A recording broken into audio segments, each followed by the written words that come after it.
पूरे देश के जो है रोड देखिए, जहां हमें 5 घंटे लगते थे जाने में, आज ऐसे ऐसे हाईवे रोड बना दिए जो मात्र 2 घंटे में आप पहुंच जाते हो।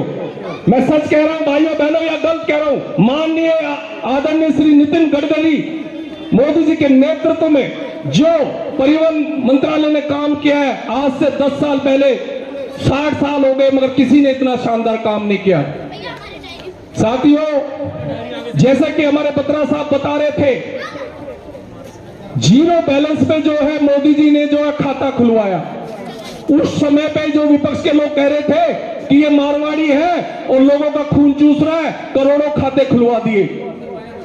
मगर कोरोना काल के अंदर आपको मालूम हुआ, आज जैसे कि पहले हमारे बत्रा साहब बता रहे थे कि राजीव गांधी बोलते थे कि अगर हम 1 रुपया भेजते हैं तो जो लास्ट की लाइन तक पहुंचते पहुंचते वो सिर्फ 15 पैसे हो जाते हैं। मगर आदरणीय श्री नरेंद्र मोदी जी की जो सोचने की जो दूरदर्शी है वो इतनी अच्छी है कि उन्होंने जो खाते खुलवाए हैं, करोड़ों खाते खुलवाए गरीबों के।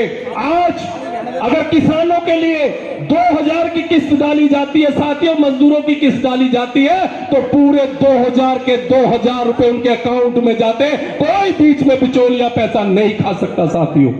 ये भ्रष्टाचार खत्म करने का काम किया आदरणीय नरेंद्र मोदी जी ने। साथियों, दिल्ली वासियों को शायद लगता है कि कुछ काम कम है, मगर जाके ग्रामीणों में पूछो, शौचालय बनाने का काम किया, अपनी मातृशक्ति के लिए सम्मान का काम किया, करोड़ों शौचालय बनाए पूरे भारतवर्ष में। गरीबों को जो है आवास देने का काम किया, आयुष्मान योजना पूरे भारत देश में लागू है। अब आ जाते हैं हम अपने दिल्ली के अंदर, जो कि दिल्ली का जो यहां का ठगिया है, जो फ्री का चूरन बांटने का काम करता है, उसने हमारे यहां पे जो है दिल्ली में आयुष्मान योजना लागू नहीं करी साथियों। मैं आपको बताना चाहता हूं, ये ठगिया है। अभी इसने एक नया सूसा छोड़ रखा है कि मैं अपनी माता बहनों को 18 साल की जो होगी उनको 1000 रुपए देने का काम करूंगा। मैं पूछना चाहता हूं इस ठगिया से, इस बहरूपिये से, कि भैया ये बताओ, मेरे सामने मेरी माता बहनें बैठी हैं, 60 साल के बुजुर्ग बैठे हैं, क्या आपकी पेंशन बना दी? मैं पूछता हूं आपसे, 60 साल के बुजुर्गों की पेंशन बना दी? राजवीर भाई, क्या बन रही है 60 साल के बुजुर्गों की पेंशन? पिछले 9 साल के अंदर भाइयों चैलेंज करता है ये महावीर फौजी इस मंच के माध्यम से, कोई पेंशन नहीं बनाई है इस ठगिया ने। उल्टा पेंशन को बंद करने का काम किया है इसने। कहां से देगा ये 1000 रुपया? पंजाब में जाके बोलता है पंजाब के लोगों से कि मैं पंजाब को नशा मुक्त करूंगा, मगर मैं पूछना चाहता हूं, इसने हमारे दिल्ली के बच्चों को जो नशे में धकेलने का काम किया साथियों, शराब नीति बनाने का काम किया। जब कोरोना काल चल रहा था, हमारे दिल्ली वासियों को सबसे ज्यादा जो जरूरत थी वो डॉक्टर्स की थी, दवाइयों की थी, ऑक्सीजन मशीनों की थी। मगर उस समय केजरीवाल पता क्या कर रहा था? ये शराब नीति बना रहा था। माताओं बहनों, शराब नीति एक के बदले एक फ्री देने का काम कर रहा था। और पंजाब में बोलता है कि मैं नशा मुक्त करूंगा पंजाब को, और हमारे दिल्ली के लोगों को नशे में धकेलने का काम किया इस ठगिया ने। भ्रष्टाचार किया। आंदोलन से निकली हुई एक पार्टी है ये। कहता था कि जो भ्रष्टाचार का आरोप जिस पे लगेगा उसे तुरंत इस्तीफा देना चाहिए, मगर आज जब अपने पे आकर पड़ी तो इसको अपनी पार्टी के विधायकों से भी कोई विश्वास नहीं है, अपने विधायकों पे, अपने कार्यकर्ता पे। मुख्यमंत्री की कुर्सी ये छोड़ना नहीं चाहता साथियों। कहता कि मैं जेल में रहकर सरकार चलाऊंगा। आज पूरी दिल्ली ठप हो गई है। आप हमारे उत्तम नगर में देख लीजिए, दिल्ली जल बोर्ड का काम देख लीजिए, सारे के सारे सीवर ओवरफ्लो हो रहे हैं। अगर आज आप नया कनेक्शन लेते हैं, आपने डिप्लोमेट चार्ज भी जमा कर दिया, मगर दिल्ली जल बोर्ड के लोग कहते हैं हमारे पास पैसा ही नहीं है। और एक तरफ कहता है कि मैं 1000 रुपए दूंगा। डीटीसी वालों के जो है उनकी जो है पेंशन नहीं आ रही, उनकी तनख्वाह रुकी हुई है, एमसीडी वालों का तनख्वाह रुकी हो रही है। जब पहले कहता था कि एमसीडी हमें दे दो, आज एमसीडी की हालत देख लीजिए भाई और बहनों। मैं आपसे पूछना चाहता हूं, कूड़े का ढेर लगा हुआ है दिल्ली के अंदर। कूड़ा जो है आज पूरे का पूरा हमारे मोहन गार्डन में, उत्तम नगर में है। अगर आप देखते हो जो नाले के ऊपर जो है, जो नाले के ऊपर जो सड़क है, वहां पे जाके देखिए, पूरा जो नाले का जो रोड है उस पे एक एक फुट कूड़ा जमा हो गया साथियों। ये कहता है कि एमसीडी मुझे दे दो। तो साथियों आपको समझना पड़ेगा, इस फ्री के चूर्ण के भकाओं में आने की जरूरत नहीं है। पिछले 9 साल के अंदर इसने अगर एक काम कराया हो तो मैं चैलेंज करता हूं इस मंच के माध्यम से। जब इसकी सरकार नहीं बनी थी 2015 में, तो इसका मैनिफेस्टो उठा के देखिए आप। इसने अपने मैनिफेस्टो में लिखा था, दिल्ली वासियों को वचन दिया था कि अगर मेरी सरकार बनेगी तो दिल्ली के अंदर मैं 543 नए स्कूल बनाने का काम करूंगा।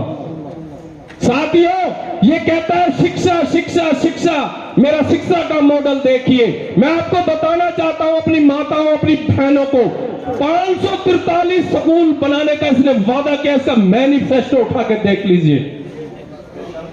पूरे 9 साल हो गए इसकी सरकार को बने हुए, अगर इसने कोई 10 पूरी दिल्ली के अंदर 10 नए स्कूल बनाए हो तो जहां कुत्ता खाए वहां महावीर फौजी को खिला देना। ये मैं चैलेंज करता हूं आम आदमी पार्टी के नेताओं को।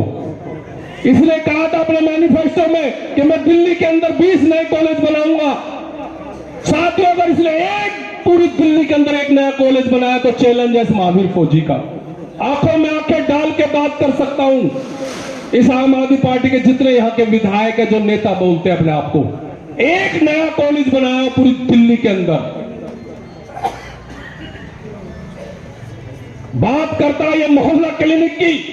साथियों मैंने आपको बताया जब कोरोना काल में सबसे ज्यादा जरूरत थी हमें डॉक्टर्स की, उस मोहल्ला क्लिनिक की। आप अच्छी तरह भलीभांति जानते हैं कोरोना काल के अंदर मोहल्ला क्लिनिक को बंद करने का काम किया था इसने।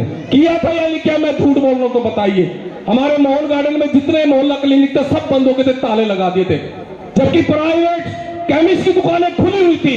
गरीब आदमी को मजबूर होना पड़ा उसको दवाई लेने के लिए अपनी जेब से पैसा, जबकि मोहल्ला क्लिनिक की तारीफ करता है कि मेरा मोहल्ला क्लिनिक। इसने 5 लाख का जो आयुष्मान जो योजना है आदरणीय नरेंद्र मोदी जी की, वो लागू नहीं करी दोस्तों दिल्ली में लागू। अगर वो आज लागू होती जो पूरे देश में लागू है, किसी गरीब माता बहन अगर कोई बीमार हो जाए किसी भी प्राइवेट हॉस्पिटल में अपना इलाज करा सकती है।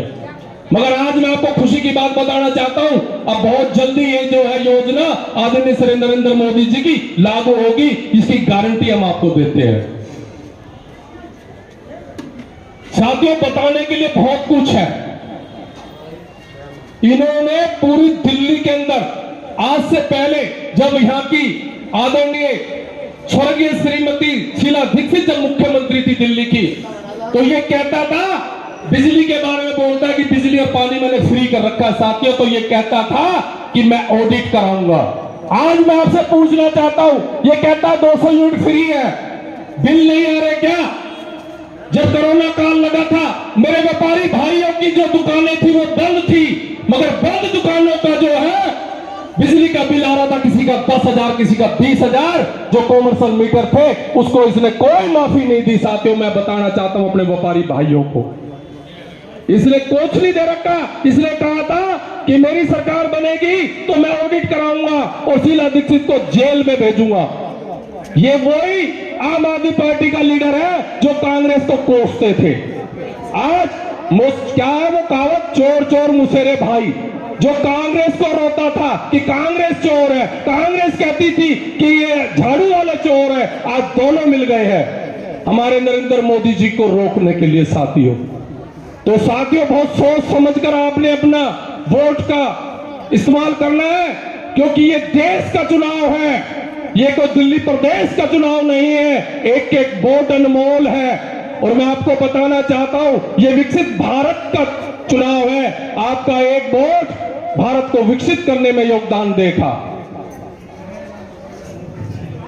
साथियों अब मैं बताना चाहूंगा अपनी बहन कमल जी सहरावत जी के लिए, वो बहुत ही नेक दिल